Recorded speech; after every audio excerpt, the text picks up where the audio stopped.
海拔3000高处的嘉明湖，互人讲是上帝伫人间的拿宝石，是台湾真有代表性的所在。遐个所在哦是真水，都有真侪人爬山要去看。遐人侪呢，步道需要修复。嘉明湖伫咧关山用传统的工程咧修复就较困难。遐林业保育署就推动手工步道，伫这条国家步道顶悬。10当内有一群人用因的双手就地取材来修复步道，规个过程拢有记录落来，即嘛是透过特典对外公开。没有大型的工程机具，没有吵杂的施工声，只有一双又一双的手。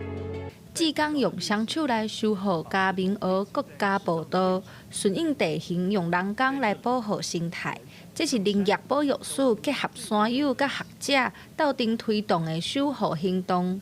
对2016年到今已经10年啊，参加的志工讲，过程毋若只是修复尔，也学到真侪知识。步道一直坚若磐石，都没有受到那个风吹雨打的影响。我就是觉得这个手作蛮融入这个山林的，不是只有手作步道，把我们破坏这个，因为人类就是会破坏一些森林、一些大自然，但我们把它修复。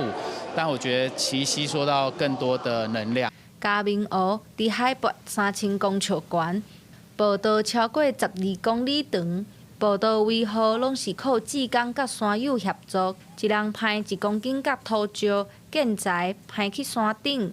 总共出动7万人次，单年修复的长度对几落10公尺到几落100公尺不等，互登山者转变身份，变做守护山的人。台东分署长讲，这条路也是原住民生活的区域，所以建立人和大自然的连结是真重要的。不是只有步道服务我们要去服务环境，我们要去呵护它，它才会给我们正向的能量，给我们善的能量。10年的时间，志工用双手起一条永续的路，过程中嘛有影像和画图记录。林业署也为这的作品举办展览，让社会大众了解步道背后的专业甲坚持。记者陈心动、王志光台北报道。